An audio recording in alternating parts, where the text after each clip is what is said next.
Happy Friday, everybody, and welcome into Gamecock Central. I'm Kendall Smith, joined alongside of Wes Mitchell.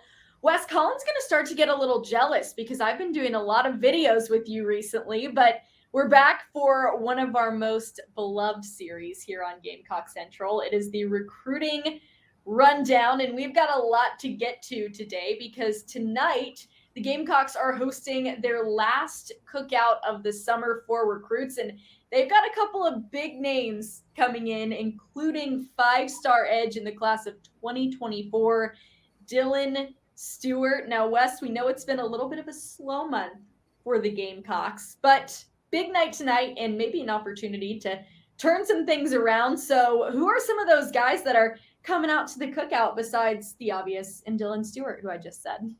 Yeah, so I'm going to encourage everybody, obviously, Kendall, to go read Gamecock Central. That is where they will find the most up-to-date list. Depending on when you're watching this and what time it is, I'm hoping and thinking I'm probably going to have maybe 8 to 10 other names that could be added to the list. So make sure you go check that out for the absolute most up-to-date list as far as expected visitors. But obviously, it starts with Dylan Stewart. Five-star guy, at one point was the number one prospect in the country on 3. He has taken close to, if not 10 visits to South Carolina already, so he's been on campus a ton.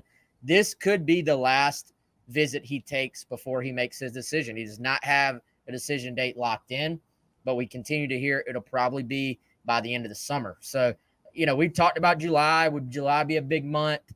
Hasn't quite played out that way. It is looking like August could be a big month for South Carolina. So I think this recruiting cookout event is kind of the final push, the final chance to get some of these guys on campus. You look at Jalewis Solomon, 4-star athlete. South Carolina wants him as a defensive back.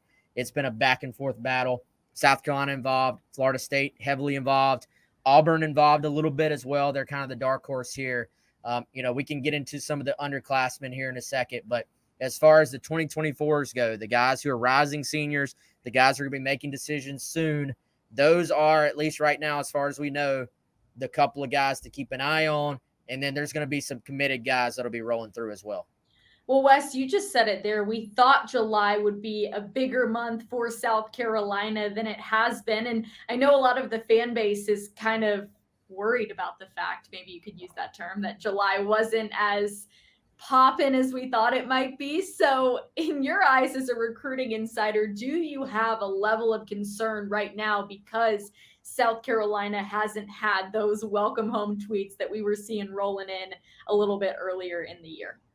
No, and I think, Kendall, you look, a lot of the guys we kind of had circled as being potential July commitments. Yeah, Carolina's missed on a couple of guys, but for the most part, it's been that these decisions got pushed back. You look at Daniel Hill, he's going to decide on August 5th. Jalewis Solomon, he's going to decide in August as well. Daniel Hill is August 23rd. Solomon is August 5th.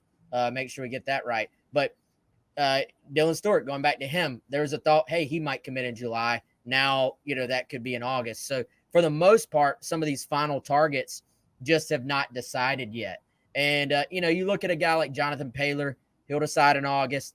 I tend to think that he probably is a pretty heavy lean to NC State at this point. That's what I'm hearing. So I get the frustration there. Looks like that's trending elsewhere. He would be the one guy out of that group where you really felt like South Carolina was in a good position. And now it's looking like if something doesn't change, they're going to miss on him, Kendall. So I get the frustration. However, if South Carolina goes through August and starts adding Solomon and Dylan Stewart and Daniel Hill and all these guys, then I think that really sets up well for them to feel good going into the season as far as where this recruiting class is.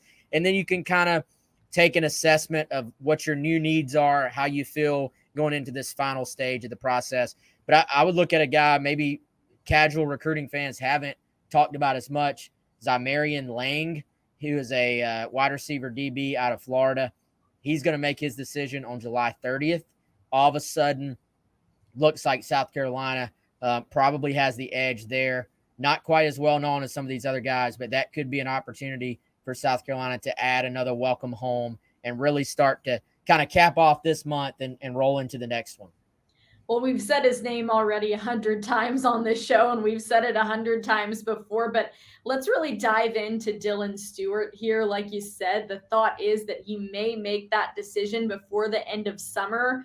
Where do you think South Carolina sits with him as of right now, Wes? I think at worst they are top two. South Carolina, Ohio State are kind of I believe, the pretty solid top two. Georgia is involved to an extent. I think they're kind of the school that's on the outside looking in that you can't quite, I guess, completely downplay. But I think it's South Carolina or Ohio State. I think there's reasons to like where both stand. I think South Carolina feels really good, though, Kendall. I think if you get him back in this week as planned, you can put the finishing touches on this recruiting process and try to lock it down. Whenever a guy visits this many times, that's got to be for a reason. And, you look at his recruitment. This is not a guy who lives in Irmo or West Columbia. It's not just, I don't have anything to do, I'm going to go on over and see my buddies at South Carolina. You're literally coming down from DC, from that area, every single time. So I think that speaks volumes. Ultimately, do you have to be concerned about Ohio State if you're a Carolina fan until it's over? Of course. They've, a college football playoff team. They're a blue chip program for a reason. But if you're Carolina, I think you feel really good about where you're at right now. It's just about can you get to the finish line? Because there still is no date. If you're the Gamecocks, you're hoping that date gets set, and it gets set pretty soon.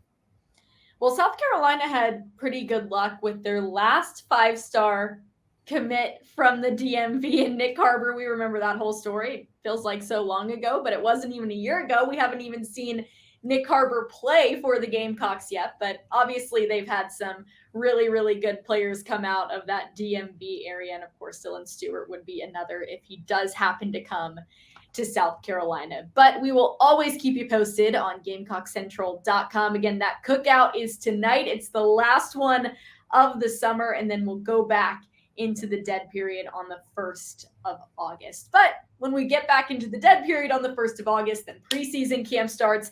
And then we have our Gamecock Central kickoff party on August 19th. And then September 2nd will be here right before we know it.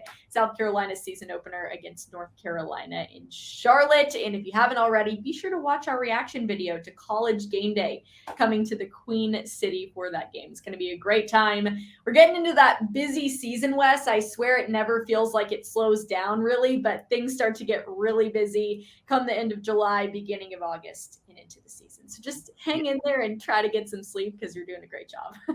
No, you'll never hear me complain. I'm excited. I'm ready. And again, I'll encourage people to go check out the rest of that visitor list too. There's a bunch of guys we didn't get into, but Elijah Griffin, #1 prospect, 2025 class. Amari Adams, #1 in-state prospect, in the Palmetto State for South Carolina. He's supposed to be there. Ethan Barber is a big-time tight end that's supposed to be there. Again, they can go check out the full list, but there's some 2025s and even some 2026s that will be the guys 1 year from now when Kendall and I are sitting here doing a video talking about the final big targets making their decisions. We're probably going to be talking about some of these same guys. So go ahead, again, go check that out on Gamecock Central. I can't with the 2026s. That just sends me over the You're edge. so old, Kendall. You're so old. Hear that. I graduated high school in 2019. Yeah, I know, you're so old. Every year that goes by and there's another class and another class, I'm like, I'm just getting older and older, and these kids are getting younger. Can't imagine how it feels to be US, to be honest. Oh, okay. All right. All right, we're going to get out of here on that note. Good thing I look 7 years younger than I am, Kendall. Wes does look younger than he is. I will say, a little fun fact, I always thought that Chris was way older than Wes. Way older? That Wes is older than Chris. Not by much, just by a little bit. Very, very little bit. Yeah, I always thought Chris Clark was older than Wes by a significant amount. I don't want to say like 10 years, but I thought at least 5. At least 5 years. It's because Chris is more mature than me, I guess. That can make you feel good, Wes. But on that note, we're going to head out of here. We're droning on at this point. But thank you all so much for tuning in to this edition of the Recruiting Rundown on Gamecock Central. He's Wes Mitchell. I'm Kendall Smith. Have a fantastic weekend, everybody. We'll see you soon.